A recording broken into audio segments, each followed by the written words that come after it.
اور بات عمران خان صاحب کے تازہ بیانات کی، انہوں نے اس میں مختلف شخصیات کو ایڈریس کیا ہے. نواز شریف صاحب کو بالکل نہیں بھولے، لیکن بات انہوں نے بڑی ایسی کچھ پتے کی بھی کی ہے. اور ہم سب ظاہر ہے نواز شریف صاحب کی وطن واپسی کے بعد ان کی پولیٹکس کو سمجھنے کی کوشش اکثر کرتے رہتے ہیں، آپ سے بھی دریافت کرتے رہتے ہیں کہ اب ان کی سیاست کو کیا کہا جائے، مفاہمت کی سیاست، مزاحمت کی سیاست یا گوشہ نشینی کی سیاست.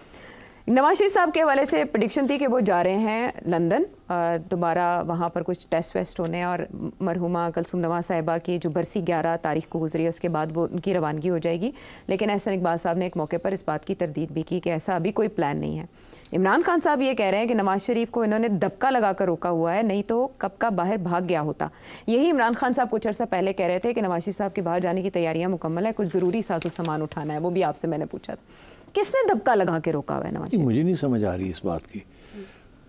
نواز شریف صاحب کی پارٹی اسٹیبلشمنٹ کے ساتھ ہے، وہ گورنمنٹ میں ہے، وہ کیسے ان کو روک سکتی؟ کیا یہاں رکھنے سے کیا فائدہ؟ کیا نواز شریف کسی چیز سے بھاگ رہے ہیں کہ ان کو روک کے رکھا ہوا ہے؟ کیا وہ ان کے لیے کوئی اثاثہ ہے جو کہ چلے جائیں گے تو اثاثہ نہیں رہے گا؟ ایسی تو کوئی بات نہیں ہے. میرا خیال ہے یہ غلط فہمی ہے خان صاحب کی کہ ان کو روک کے رکھا ہوا ہے. اچھا. مگر یہ بات صحیح ہے کہ نواز شریف صاحب کا اگر کوئی پلان تھا اور یہ سوچ بھی رہے تھے تو اب میرا خیال ہے وہ تبدیل ہو گیا ہے. اب وہ شاید کسی صورت میں بھی ان دا نیئر فیوچر وہ نئی پلان بنا رہے ہیں، جو میری انفارمیشن ہے. البتہ یہ ضرور ہے کہ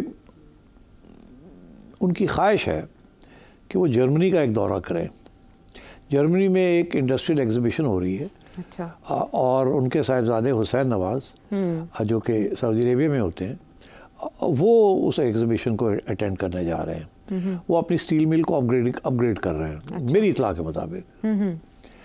اور انہوں نے ریکویسٹ کی ہے میاں صاحب کو کہ آپ بھی آ جائیں، بریک بھی ہو جائے گی اور تھوڑا سا 3-4 دن کے لیے. اچھا. اب یاد رہے کہ اسی سچویشن میں میاں صاحب چائنا بھی گئے تھے اور وہ بھی حسین جا رہا تھا تو حسین نے کہا آپ چلیں. میاں صاحب کو میں نے پہلے بھی کہا ان کو بڑا شوق ہے ایگزیبیشنز وغیرہ کا. تو وہ ایک پرائیویٹ ٹور تھا، اس میں کوئی پولیٹیکل ویلنگ ڈیلنگ نہیں تھی، اور وہ چلے گئے تھے China to this one city where the fair was being held. مگر کیونکہ حسن نواز یہاں ہے دوسرا بیٹا تو وہ بھی ان کے ساتھ چلا گیا. اچھا. مگر اس پہ کوئی سیاست نہیں تھی، کوئی میٹنگز نہیں تھی. He was a private citizen and he went for this exhibition جس کا ان کو بڑا شوق ہے. وہ 3 دن کے بعد 3-4 دن کے بعد وہ واپس آ گئے. ابھی بھی اگر وہ گئے، اور میں سمجھتا ہوں شاید نہ ہی جائیں، مگر اگر وہ گئے تو وہ صرف جرمنی جائیں گے، یو کے نہیں جائیں گے وہ. بیکاز میرا خیال ہے یہ جو لگا ہوا ہے نا اسٹگما، لنڈن پلان، لنڈن، وہ میرا خیال ہے اس چیز کو ختم کرنا چاہتے ہیں.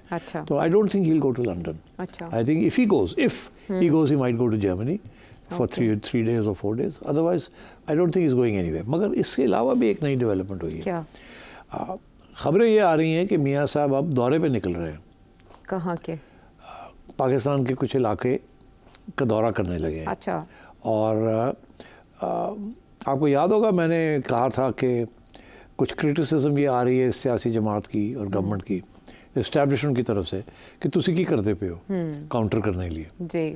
تو میرا خیال ہے میسج پہنچ گئی ہے میاں صاحب کو. اچھا. تو اب یہی سوچا کہ اگر کوئی بندہ نون لیگ کو ریپرزینٹ کر سکتا ہے جس کی عزت ہے ابھی بھی عوام میں، ڈسپائٹ آل دی بیڈ پالیسیز جس کی وجہ سے عوام کے اوپر اتنا دباؤ ہے اور برڈن ہے، تو وہ ہے میاں نواز شریف.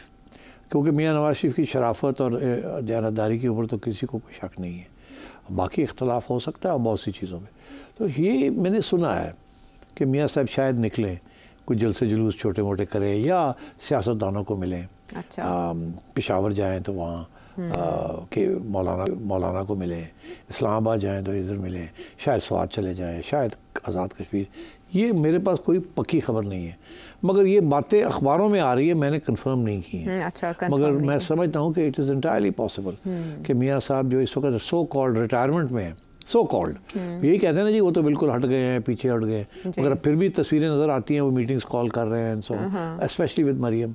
اور ابھی حال ہی میں انہوں نے ایک اور میٹنگ بھی کی تھی جس میں شہباز صاحب بھی تھے، یہ بھی تھے، مسلم لیگ نون کی ہنگامی میٹنگ تھی وہ. تو میرا خیال ہے کہ یہ ہو سکتا ہے کہ اپنی کنسٹیٹوئنسی کو پھر تھوڑی بہت دھکا لگانے کی کوشش کریں کہ بھئی آپ تھوڑے سے جاگیں اور it's not the end of the world, we are fighting and so on.